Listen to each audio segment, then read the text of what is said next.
함께하는 정치, 타협하는 정치, 상생하는 정치를 하기 위한 해법을 고민해보는 시간입니다. 시사야 금요정치 토론, 공동정치구역, 함께하실 두 분 패널입니다. 조대진 변호사 모셨습니다. 안녕하세요. 안녕하십니까. 최진영 변호사 자리하셨습니다. 안녕하세요. 네, 반갑습니다. 최진영입니다. 두 분이 한 2주 됐나요? 같이 토론하시는 게. 네, 조대진 변호사 자꾸 자리 비우셔가지고. 집안에 일이 있어서. 네, 알겠습니다. 네. 오래간만에 만나셨으니까 네. 좀 더 치열한 생산적인 토론 좀 부탁드립니다. 변호사 두 분이 자리하신 만큼 오늘은 검찰 얘기부터 좀 해볼까 하는데요. 추미애 법무부 장관이 오는 21일 전국 검사장 회의를 소집을 한 것으로 지금 알려지고 있습니다. 법무부 장관이 검사장 회의를 직접 주재하는 것은 상당히 이례적인 일이라고 하는데요. 뭐 공소장 비공개, 검찰 내 수사와 기소분리 방안, 뭐 이런 문제에 대해서 일선 검찰 구성원들의 의견을 수렴하기 위해서다 이렇게 지금 얘기하고 있는데 지금 검사장 회의를 법무부 장관이 직접 주재하는 것에 대해서 두 분은 어떻게 생각하시는지요? 저는 뭐 개인적으로는 뭐 이제까지는 그렇게 흔하지 않았다고 지금 이야기가 나오고 있는데요. 네. 뭐 당연한 거라고 보여집니다. 어쨌든 법무부가 총괄을 하고 있고 또 그 법무부 장관이 이 공수처 출범이라는 중대한 일을 지금 앞두고 있지 않습니까? 그러니까 그런 상황에서 대통령령 등에 관련된 의견들을 수렴하기 위해서 이렇게 특별하게 그 자리를 마련한 것이기 때문에 상당히 긍정적인 의미를 갖는다고 보여집니다. 네. 저는 지금 정하고 있는 검찰청 법의 정신에 반하는 월권행위다 이렇게 지정하고 월권행위다. 싶습니다. 실질적으로 지금 한 17년 만에 처음 있는 것이고 네. 검찰총장조차도 참석하지 않는다라고 지금 얘기를 하는 것 같은데요. 아시다시피 현재 검찰청법 같은 경우에는 법무부 장관은 구체적 사건에 대해서 그 검찰총장만 지휘할 수 있고 구체적 사건에 대해서는 개개 검사에 대해서는 뭐라 얘기할 수가 없습니다. 그런데 검찰청법에 보면은 검사는 딱 두 가지 종류가 있습니다. 우리야 뭐 보통 평검사, 부장검사, 차장검사, 검사장, 검찰총장을 얘기하지만 네. 검찰청법에는 검사는 검찰총장과 검사로 구성된다고 되어 있습니다. 그러면서 말씀드렸듯이 구체적 사건에 대해서 법무장관이 검찰총장만 지휘할 수 있도록 하는 것은 검찰총장을 방패막이 내지는 방파제로 해서 정치적인 영향이 각급 검찰에게 미치는 영향을 막기 위한 그런 취지입니다. 그런데 그랬기 때문에 지금 17년 동안 지난 보수 정권 때 같은 경우에도 어떤 경우에도 사실 법무장관이 그 구체적인 검사장까지 불러서 그런 얘기는 하지 않는 것이 바로 그 정신인데요. 과연 지금 그 현재 이른바 윤석열 검찰총장이 살아있는 권력에 대해서 조사하는 이 시점에 바로 이 시점에 왜 하필이면 전국에 있는 그 고등검사청장을 비롯해서 지검장까지 다 불러서 쉽게 말하면은 훈시를 하려고 하는지 그 부분에 대해서 의혹의 시선을 보내지 않을 수 없는 것이죠. 그게 바로 검찰의 중립성을 깨는 것이고 검찰의 어떤 그 개혁의 핵심이 검찰의 독립성과 중립성 아니겠습니까? 그런 부분을 살려주는 것이 오히려 법무부 장관의 저는 권한이라고 생각합니다. 두 분이 이제 네. 검찰 개혁을 앞두고 검사들의 의견을 들을 수 있는 거 아니냐? 네. 아니다. 지금 독립성을 침해하는 것이다. 이렇게 지금 의견이 맞부딪힌 상황인데 조대진 변호사. 저는 그 좋은 취지를 일부러 그렇게 색안경을 끼고 볼 필요가 있냐 이렇게 생각이 들고요. 그리고 아까도 말씀드렸다시피 지금 중요한 그 공수처에 관련된 설치에 관련돼서 최초 이루어지는 거 아니겠습니까? 그래서 여러 가지 의견들이 많이 필요한 상황에서 장관이 그렇게 좋은 의견을 한번 들어보겠다는데 이게 마치 검찰의 중립성을 뭐 해치는 것처럼 자꾸 이렇게 평가를 하는 것 자체가 그러니까 이렇게 물어보고 싶어요. 전 정권에서는 그러면 과연 검찰의 중립성이라든지 이런 부분들을 다 보완해주고 보호해주면서 그런 일들이 이루어졌었는지 네. 그런 부분들을 한번 짚어보고 싶습니다. 그건 한마디로 윤석열 패싱입니다. 아니 근데 일부러 네. 참석 안 한 거 아닌가요? 그런 게 아니고 네. 사실 그렇지 않습니까? 네. 그 지금까지도 보면은 그 법무부에 검찰총장을 부른 적이 역사상 거의 없습니다. 그런데 지난번 같은 경우에 1월 3일 날 임명하자마자 일주일 만에 전격적으로 이제 그 인사 이동하면서 이른바 윤석열 사단의 그 팔과 몸통을 잘랐다. 뭐 이런 그 얘기를 듣고 있고 그러면서 의견 듣기 위해서 11시에 그 검찰 인사위원회를 소집해 놓고 10시까지 검찰청 검찰청에서 대검에서 그 법무부로 들어오라고 했는 그거나 이거나 마찬가지 아니겠습니까? 실질적으로 그 검찰청의 의견을 듣는 것은 대검을 통해서 의견을 전달해 달라라고 하면 되는 것입니다. 그런데 그것을 직접 의견 청취를 하는 것처럼 하면서 전국에 있는 그 지검장과 고검장을 다 다른 데도 아니고 이 법무부로 불러 올리는 것은 네. 사실 검사들 입장에서는 굉장히 자존심 상하는 일일 수밖에 없는 것이죠. 그렇기 때문에 그 가운데 있었던 대검은 도대체 어디로 보낸 것이죠. 그렇기 때문에 제가 이와 같은 다가오는 그 21일입니까? 예, 이른바 마라톤 회의를 불러 있는 것은 윤석열 패싱, 대검 패싱을 해서 직접적으로 검찰의 어떤 중립에 영향을 미칠 수밖에 없는 그런 사안이기 때문에 네. 그 시점에 봤을 때도 부적절하다 그렇게 봅니다. 네. 근데 이게 기분 나쁠 이유가 없는 게 기분 나쁘게 생각하는 게 오히려 검사들이 감히 우리 일을 하고 있는데 법무부 장관이 이제까지 안 부르다가 우리를 불러? 뭐 우리를 다 불러 모아? 뭐 이렇게 생각하는 걸로 봐서 오히려 자존심을 상한다고 생각하는 게 오히려 권위주의적인 생각을 검찰 쪽에서 갖고 있지 않았나 이런 생각이 저는 드는데요. 개인적으로. 저는 그런 취지가 네. 아니죠. 뭐냐면은 저는 이제 표현했는 게 기분이 나쁘다라고 했지만 그게 바로 검찰의 중립성과 관련되는 문제 아니겠습니까? 예를 들어서 그런 거 아닙니까? 예를 들어서 전국에 있는 법원장한테 갑자기 뭐 행정부에서 와서 다 모여 이런 식으로 하면은 그런 식으로 해서 이른바 불러서 공기잡기 하고 서열 세우기 한다고 하는 것이 그런 것이 국민이 보기에 실제로 뭐 거기에서 좋은 의견을 들을 수도 있겠죠. 그렇지만 과연 실질적으로 그와 같은 의견을 듣기 위한 것인지 아니면은 다른 목적이 있는 것인지 아마 국민들이 잘 판단하지 않을까 저는 생각합니다. 일단 그 검사장 회의 안에서 어떤 내용이 나올지는 우리가 좀 예측하기는 근데 검사장 어려운데 회의는 형식적인 측면에서는 이미 부적절하다. 네, 그것 그래서 검사장 자체만으로도. 회의는 네. 검찰총장이 하면 되는 겁니다. 근데 그 지금 여당 내부에서도 쓴소리 나오고 있지 않습니까? 네. 김혜영 최고위원이 이 검찰 개혁은 지속적으로 추진해야 하지만 이 마치 검찰하고 자꾸 각을 세우는 것처럼 하는 것은 선거를 앞두고 바람직하지 않다는 취지의 얘기를 했거든요. 네. 뭐 김혜영 최고위원 뭐 지금 대부분의 최고위원들과는 조금 당 지도부와는 조금 어긋난 좀 그런 얘기들을 많이 하고 있는데 뭐 귀담아 들을 부분이 있다고 보여집니다. 뭐 당연히 국민들이 여러 가지로 지금 검찰 개혁 관련된 일들을 뭐 정치적인 부분으로 바라보지 않게 얘기하자라는 그런 부분은 맞는데 마치 이런 부분들이 당 지도부 쪽에서 직접 나옴으로 인해서 오히려 이런 국민들의 걱정을 가중시키는 거 아닌가라는 그런 오해도 나올 수 있을 것 같습니다. 뭐 여당 입장에서는 사실은 이게 쟁점화돼서 자꾸 검찰하고 부딪히는 모습이 나오면은 그게 좀 부담스러운 측면은 있지 않을까도 싶어요. 그렇습니다. 사실 그 검찰총장이 사실 검사는 우리가 그 형사소송법 헌법 배울 때 준사법기관이라고 합니다. 네. 독립성이 굉장히 중요한 것이거든요. 그리고 독립적으로 보이게 하는 것 그 자체가 중요한 것인데 지금 이 시점에서 그 추미애 장관이 한 40여일 정도 지금 하면서 물론 개혁하는 건 좋습니다. 그렇지만 지나친 과속 스캔들이 이루어지는 것이 아닌가 하는 생각인데요. 검찰과의 관계뿐만 아니고 얼마 전 같은 경우에는 청와대의 이른바 하명수사 내지 선거 개입 의혹과 관련된 공소장을 사실상 비공개하면서 국민들은 나중에 알 권리가 있다. 이런 식으로 해서 마치 권력자는 미리 알 권리가 있고 국민들은 나중에 알 권리밖에 없다. 이런 취지로 얘기를 했는데 이거는 세월호 때 선장이 학생들에게 가만히 있으라 하고 자기는 먼저 탈출하는 것과 무슨 차이가 있습니까? 지금은 검찰에 대한 통제가 필요하기보다는 오히려 법무부에 대한 통제가 필요하고 법무부의 내부적인 견제와 균형이 필요한 것이 아닌가 저는 그런 생각이 드는 것 같습니다. 네. 그렇게 평가를 할 수도 있을 것 같은데요. 법무부가 검찰에 관련돼서 지휘를 했다거나 이런 그 역사가 그 전통이나 관례 등이 얼마나 있었습니까? 그런 게 없었기 때문에 지금 여러 가지 그 추미애 장관이 이뤄가고 있는 이런 모습들을 부정적으로만 너무 바라보고 너무 우려 섞인 시선으로만 볼 것은 아니라고 그런 말씀을 드리고 싶네요. 네. 아까 이제 여당에서 나온 쓴소리, 사실 반론 성격으로 제가 한번 여쭤봤으니까 하나 제가 최진경 변호사께 한번 여쭤볼게요. 이전에, 이전 정부 때 사실 검찰이 독립성을 유지했느냐 이런 의문을 자연스럽게 가질 수 있잖아요. 그러니까 이렇게 공개적인 자리에서 차라리 의견을 듣는 게 낫지 뒤로 쉬쉬하면서 의견을 들어가지고 뭔가 이렇게 정권하고 일정 뭐 관계를 맺거나 뭐 이런 것보다는 차라리 이게 더 낫지 않느냐 이런 반론도 있을 수 있을 것 같아요. 그래서 보수가 망했잖아요.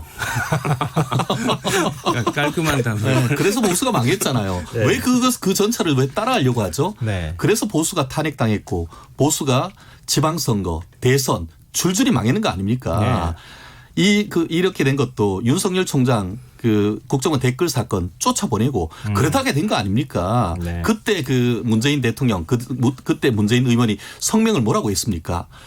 청와대가 국민의 알 권리 보장하고 그렇게 선거 개입 그 수사 개입하는 거 그 관련자들 엄격히 처벌하고 그때 성명했던 게 제게 쟁쟁합니다. 알겠습니다. 이건 뭐 얘기를 들어가면 들어갈수록 더 토론이 커질 수밖에 없는 사안이어서 아직 뭐 뒤에 지금 뜨겁게 토론할 부분들이 더 남아 있어서요. 화제를 좀 바꿔보겠습니다.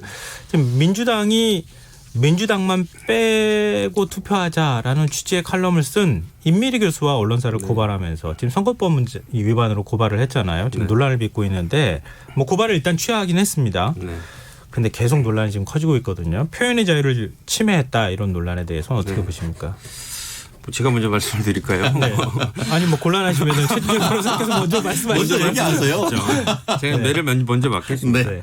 뭐 어쨌든 이건 뭐 옹호할 수가 있는 범위 내를 넘어간 것 같고요. 뭐 옹호를 할 수가 없는 부분이고, 그 당연히 이제 조금 당의 입장에서는 조금 좀 서운할 수도 있고 좀 이렇게 조금 안 좋을 수도 있겠지만 이런 부분을 고발까지 했다는 것 자체로는 표현의 자유라든지 여러 가지 정계 그 정치 의사에 전달하는 데 있어서 되게 그 조금 너무 좀 옹졸하지 않았나 그런 생각을 좀 갖고 있습니다. 네. 저는 깜짝 놀랐습니다. 그 사실 진보적인 정부 정말 표현의 자유와 국민의 알 권리를 목숨같이 그 주장해 주신 공당이 여당이 되자마자 표본하는 모습에 정말 깜짝 놀랐는데요. 저는 이번 같은 경우에도 고소를 취하하면서 했던 취하의 변을 봤더니만 또 한 번 놀랐습니다. 무슨 말씀이냐 하면은 네. 고소 취하면서 뭐 송구스럽다 이런 것이 아니고 공당이 일개 교수를 상대로 고발까지 할 필요가 있었냐 하는 지도부의 공감이 있어서 취하했다. 내가 정말 한낱 교수 그 쓴 글에 대해서 내가 참 굳이 고소까지 해야겠냐. 그래서 내가 좀 봐줬다. 이런 식의 성명을 낸다는 것이 과연 정말 국민의 표현의 자유를 보장하고 송구스러워서 취하를 했느냐. 그게 아니라는 것을 볼 수 있는 것 같은데요. 말씀드렸듯이 이 내용을 보면은 어떻게 보면은 지금 선거를 앞두고 어떻게 보면 같이 공감하고 지지했던 교수님이 임미리 교수님이 따끔한 어떻게 보면 충원을 했는 겁니다. 아시다시피 좋은 약은 입에 쓰고 좋은 소리는 귀에 거슬리는 법입니다. 네. 그런 어떤 경계의 말이었는 것이지 이 부분에 대해서 어떤 정치적 의도를 가지고 있다라고 하면서 선거법 위반으로 고발을 했다. 선거법 위반 관련해서 고발을 했다. 저는 개인적으로 지금 납득하기가 어렵고요. 조금 이따가 물론 선거법 위반 이슈에 대해서는 네. 추가적으로 말씀드리겠습니다. 네. 뭐 이게 그 방금 말씀 주신 대로 개인의 소신이고 민주당을 위한 그 어떻게 보면 쓴소리 뭐 약이 되는 쓴소리라고 볼 수도 있겠지만 그거는 순수한 그 정치적인 색깔이 없는 사람이 했을 때 얘기인데 임미리 교수 같은 경우는 사실상 어느 쪽에 뭐 정파에 어느 정당에 몹시 가까운 사람이라고도 알려지고 있거든요. 네. 그런 상태에서 또 그 정치인이 지금 정치 활동을 또 재개하고 있지 않습니까? 그러니까 뭐 제가 특정해서 말씀은 안 드리겠는데 어쨌든 그런 상황에서 민주당을 공격하는 것 자체가 정치적 의도가 있다라고 이렇게 보여집니다. 정치적 의도가 있다는 부분에 대해서 임미리 교수가 뭐 장황하게 그 개인적인 이력까지 지금 공개하면서 SNS에 뭐 내용들을 다 적기도 했던데요.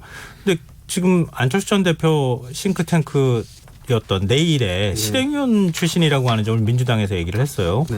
근데 장하정 전 청와대 정책실장도 이 내일 소장 맡지 않았습니까? 네, 그렇죠. 예. 거기 소장도 맡으셨고 또 김상조 공정거래위원장도 예. 거기 맡았었죠. 근데 일단은 그 거기에 참여했다는 것 자체만을 문제 삼는 게 아니라 그 뒤에서 이어온 꾸준한 그 정치적인 본인들의 행보라든지 뭐 칼럼이라든지 이런 본인의 일상에 관련된 부분들이 대부분 좀 편향적인 부분들이 많이 있었기 때문에 그런 부분들 포괄해서 이렇게 지적한다고 보시면 될 것 같습니다. 저는 그 어떻게 보면 중도 표심을 잡기 위해서 이번에 취하를 했는 것 같은데 취하의 변이 오히려 변명에 가까웠기 때문에 그 고소를 하면서 중도표를 한번 까먹고 이번 취하를 하는 그 과정에서도 또 한번 회복하는 것이 아니고 까먹은 그 어떤 성격이 강한 것 같은데요. 실제로 이번 같은 경우에는 말씀하신 것처럼 지금 뭐 사전 선거운동 위반이다라고 해서 지금 실질적으로 고소를 했는 것 같은데요. 네. 제가 선거법에 대해서 한번 잠시 말씀드리면은 선거법상의 선거운동 자유의 원칙이라는 게 있습니다. 네. 그래서 선거운동은 선거법이나 다른 규정에 의해서 금지되거나 제한되는 경우를 제외하고는 누구든지 자유롭게 할 수 있다 이렇게 돼 있고 58조 말씀하시는 네, 맞습니다. 거죠? 58조 네. 2항이고요. 선거운동에 여기서 해당하려고 하면은 선거가 특정돼야 됩니다. 다가오는 총선 그리고 후보자가 특정돼야 됩니다. 그리고 당선 목적 또는 낙선 목적이 있어야 되고 나아가 마지막으로 당선 낙선에 직접 간접적으로 그 필요한 행위 이 네 가지 요건을 갖춰야 되는데요. 이번 같은 경우에는 뭐 선거도 특정됐고 당락에 대한 목적도 있는 것 같습니다. 그렇지만 결정적으로 후보자의 특정이 전혀 없습니다. 다 찍지 말자고 그러지 않았습니까? 후보자에 대한 특정이 없습니다. 그렇기 때문에 민주당 빼고 찍자. 네, 네. 그렇죠. 그런데 네. 그거는 당에 대한 문제인 것이지 후보자에 대한 특정이 없었기 때문에 이것이 사전 선거운동 자체에 해당하지 않는다라고 보는 것이 지금 선거법에 관한 이 전문가 변호사들이 얘기를 하고 있고 저 또한 같이 파악을 하고 있는데요. 물론 뭐 민주당으로서는 다르게 그 법을 해석할 수도 있습니다. 그렇지만 기존 법리에 비춰봐서 사전 선거운동 자체에 해당하지 않을 가능성이 매우 높은 것을 사전 선거운동이라고 하면서 고소했다는 점은 공당으로서 과연 내부적인 법률적인 어떤 그 팀이 제대로 돌아가고 있는지에 대한 비판을 제기하지 않을 수 없는 상황인 것 같습니다.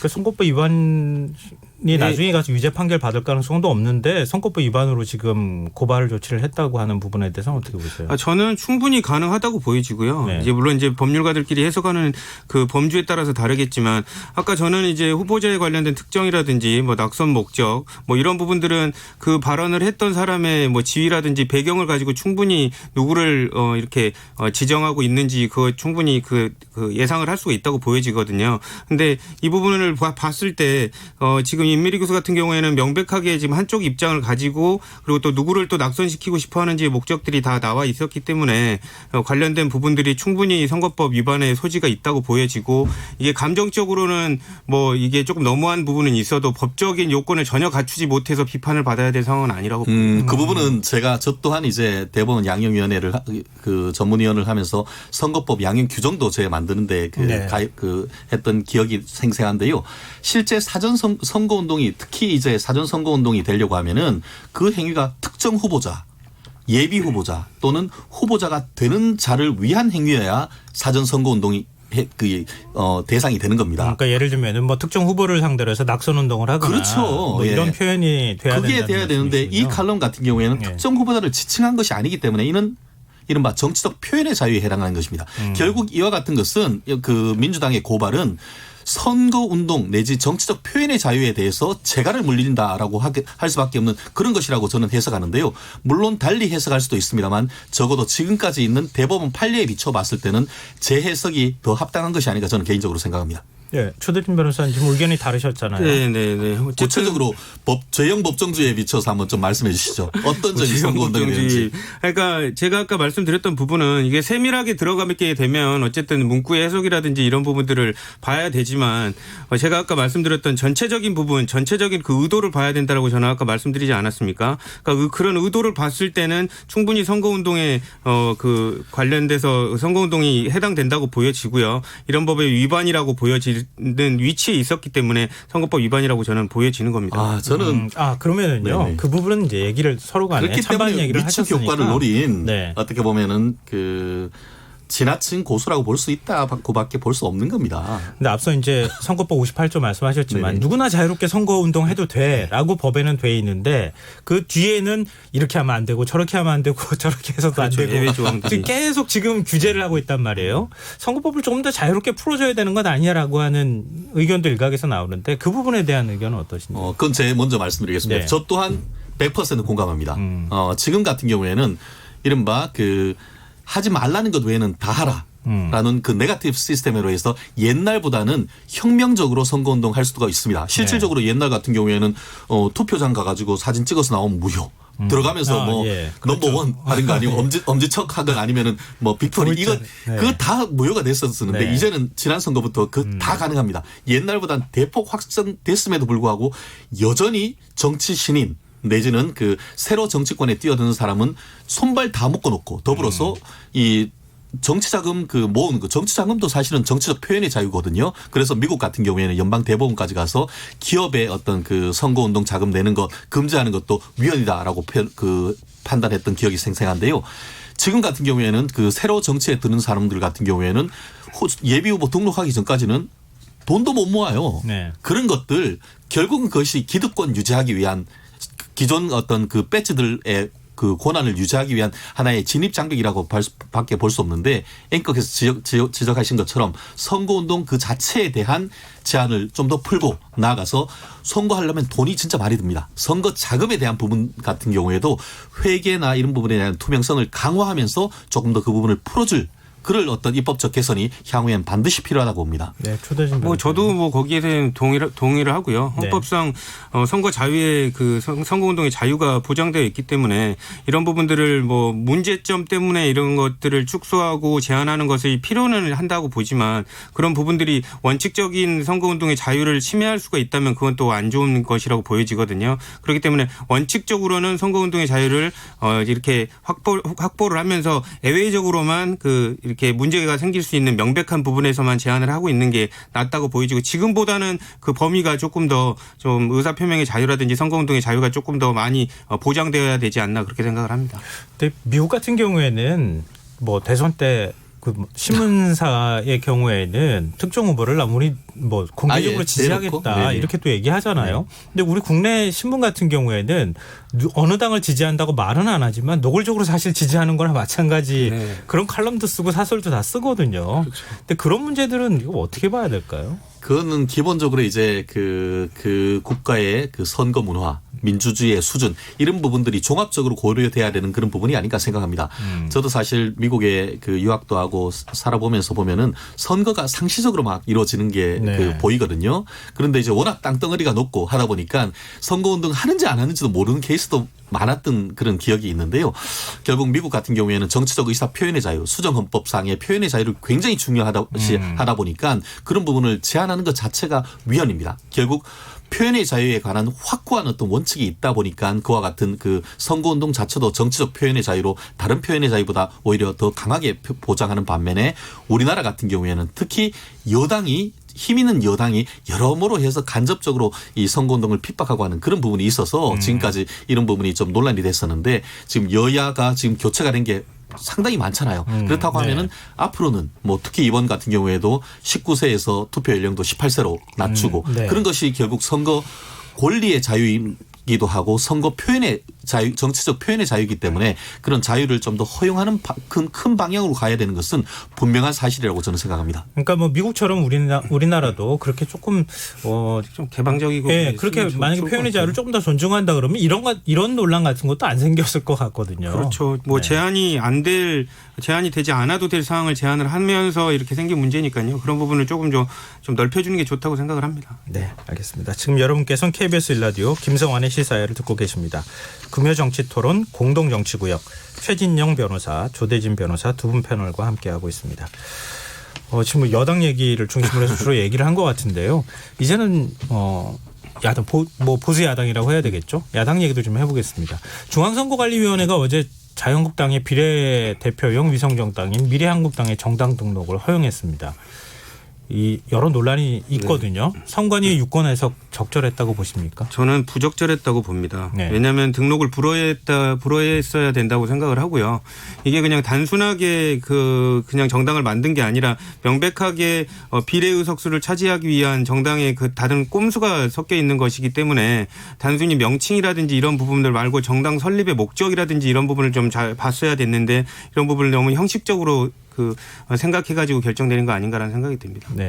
저는 그 부당한 패스트트랙을 탄 선거법 개혁에 대한 정당 방위성 대책으로서 정당한 판단이었다. 법에도 없는 4+1이라는 편파 선거를 제조 공장을 돌려 생산한 악법에 대해서 보수 세력이 어떻게 보면은 해독제 내지 백신으로 내는 것이 바로 미래 한국당이라고 저는 생각을 합니다. 물론 그것에 대해서도 처음에 이른바 비례한국당이라고 했더니만 그건 안 된다라고 해서 그에 대한 고육지책으로 미래한국당이라는 안이 나왔고 미래한국당이 먼저 되면서 오늘 그 통합 그 한국당 같은 경우에도 미래통합한국당 그 미래통합 입에 안 붙어서 그러지. 입에 안 붙는데요. 미래통합당이라고 네. 얘기를 하는데 미래가 지금 거기에 붙게 된 것도 비례를 그 중앙선관위에서 이 허가를 하지 않으면서 네. 이게 이름이 앞에 그 미래가 붙었는데 참 이걸 어떻게 표현했는데 결론적으로 얘기해서 저는 판단은 국민이 한다. 그렇게 말씀드리고 싶습니다. 근데 이제 정치적인 관점에서 바라보는 게 하나가 있을 거고 또 하나는 이제 법률적인 관점에서 바라볼 수 있는 게 있잖아요. 시각이. 법률적인 관점으로 보면 어떻습니까? 저는 법률적으로 보더라도 그것도 이제 기본적인 그 상식이 기초에서 저는 선관위가 판단을 한다고 보여지거든요. 근데 미래한국당은 비례한국당으로 하려고 했다가 미래한국당으로 바꾼 것 자체도 네. 어떻게 보면 국민을 조금 어떻게 보면 발음 같은 걸로 속여가지고 표가 얻겠다는 그런 걸로밖에 보이지 않기 때문에 네. 이게 법률 해석뿐만이 아니라 상식선으로서도 이거는 조금 어떻게 보면 국민 기만하는 거 아닌가라는 생각이 듭니다. 최진경 변호사께서 방금 전에 하고 한숨을 내쉬었는데 정치는 상상력입니다. 네. 정치는 곧 상상력이고 그게 거기에서 이제 비례한국당에서 미래한국당이 나온 것 같은데요. 누가 그거 생각했는지 정말 기발하기도 합니다. 결국 그것은 상상의 산물인 것이고 우리가 그 상법상에 이제 상호를 하는데 똑같은 상호를 할 수가 없어요. 네. 예를 들어서 제가 뭐 법무법인 현대, 법무법인 삼성을 쓰려고 하면은 네. 이게 상법적으로도 문제가 되고 부정경쟁방지법으로 또 문제가 되는데 그 핵심적인 그 호칭 그거를 우리 사람의 그 신체로 하면은 허리 부분이라고 해서 요부라고 합니다. 그 허리 부분이 같으냐 다른가에 따라서 이번 그 상호도 동일성 내지 유사성을 판단을 하는 것이고 그와 같은 법리상 선거법이 옛날에 이름이 지금 동일 내지 유사한 것이 쓰고 있느냐 이런 걸 보는데 미래와 비례는 완전히 사실은 법률적으로 봤을 때 완전히 다른 겁니다. 발음도 미래와 비례는 명백하게 구분이 되는 것이거든요. 그렇기 때문에 법적으로도 문제가 없고 다만 그와 같은 법적으로 허용되는 것을 정치적 상상력을 활용해서 미래로 하면서 오히려 국민들에게 이게 입에 굉장히 쉬운 또 그리고 지금까지 어떻게 보면은 보수당 하면은 수구 꼴통 무슨 후퇴하는 당 같은데 미래라는 이름을 넣음으로써 보수지만 상당히 미래로 앞으로 나가려고 하는 그런 이미지까지 줬기 때문에 지금까지 있었던 새누리당 한국당보다는 오히려 국민들 중도 표심까지도 잡을 수 있는 나름대로의 좋은 이름 네이밍이 아닌가 생각합니다. 근데 지금 이제 장명, 이름 짓는 거 가지고 지금 계속 얘기를 하시는 이유가 정당의 설립의 자유는 굉장히 넓게 보장하고 그렇죠. 있잖아요. 근데 비슷한 유사 정당을 못 만들게 하고 있을 뿐이다. 그렇죠. 그렇기 때문에 지금 이름이 뭐 유사한 점은 있지만 차이점이 있어서 정당 설립하는 데 있어서 자격 요건에 뭐 결격 사유가 있거나 그런 것은 아니기 때문에 받아들여 줄 수밖에 없었다. 이제 이런 말씀하시는데 근데 또 그런 거 있잖아요. 굳이 이제 기업 상법 말씀하셨으니까 우리 모기업이 지금 미래통합당이 되는 거고 그리고 자회사가 지금 미래한국당이 되는 거 아닙니까? 비례용. 근데 이게 이 정치 논리에서는 이게 맞는 건지. 그거는 보기에 따라 상당히 좀 다를 수 있는데요.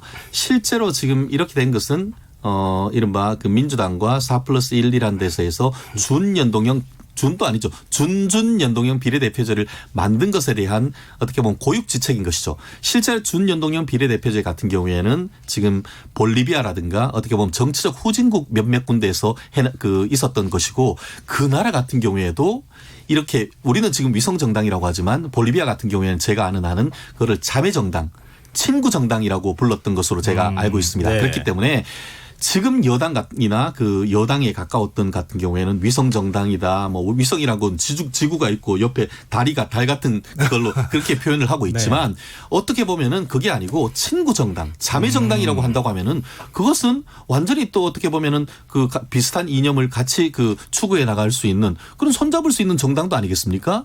만약에 그렇다고 한다고 하면은 정의당과 민주당 무슨 차이가 있죠? 좀 그렇게 되묻고 싶습니다.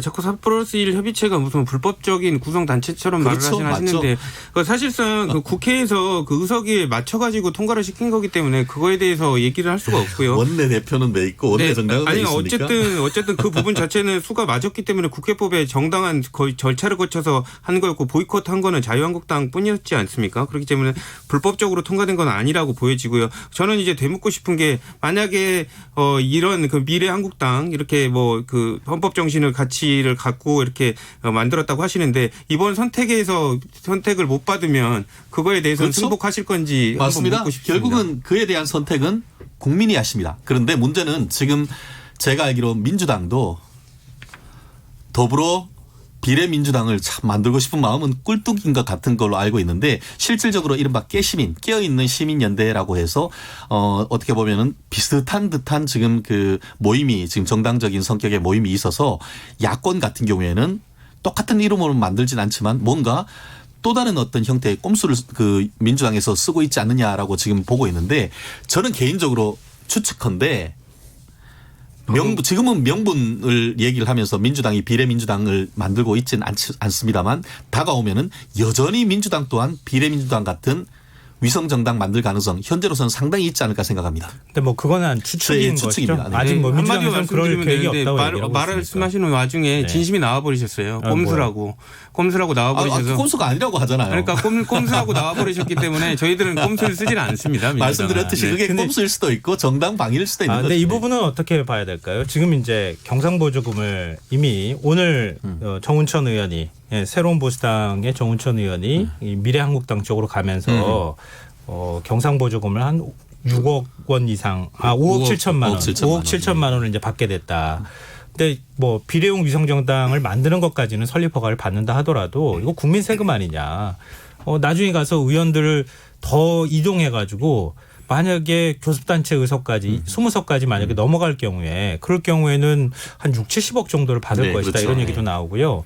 계속 의원들이 지금 이동해야 되는 상황이 그렇죠. 오는 거 아니겠습니까? 그 부분에 대해서는 어떻게 보십니까? 뭐 당연히 보조금 사기라고 보죠. 그리고 이게 명백하게 그 뭐 나눠질 수 있는 거면 모르겠는데 그 수를 맞춰가지고 보조금을 타내겠다고 해가지고 쪼개서 가는 거기 때문에 국민들이 바보가 아니거든요. 이런 부분들 때문에라도 미래한국당 관련돼서 설립한 부분에 있어서는 국민들이 심판을 할 거라고 보여집니다. 네, 결국 국민들의 심판이 어떻게 될지는 아무도 모르는 것 같은데요. 네. 적어도 지금으로 봤을 때는 국민의 선택을 받을 가능성이 오히려 더 높아졌다라고 저는 개인적으로 생각을 하고요. 네. 실제 그와 같은 것이 저 또한 그것이 정당한 어떤 행위라고 보기에는 참 이게 참 현실을 반영하는 그런 어이없는 일일 수밖에 없는데 그 원인이 뭐냐.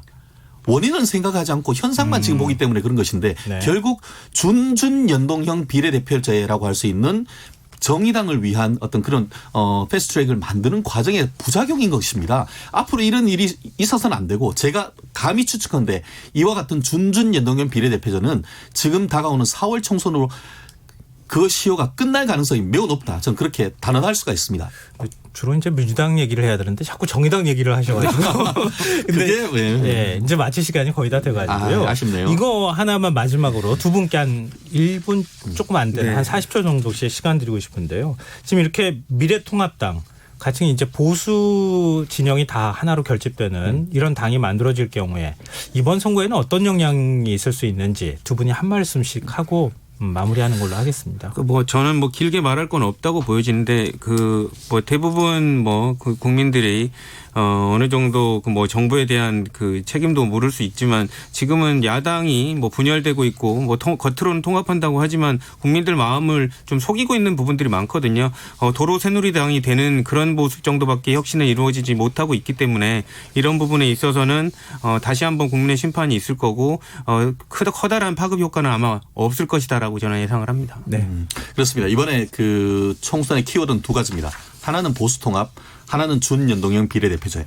보수통합이 실질적으로 사실상 이루어진 것이나 마찬가지인 것이죠. 한국당과 바른미래당 측이 합쳐지고 그 외에도 지금 국민의당 그 인사들도 대부분 아니, 새로운 보수당이죠. 예, 새로운 보수당 있기 때문에 보수당의 통합이 어떤 의미가 있냐. 선거는 구도가 70이라고 하는데 후보가 한 명이 나온다는 겁니다.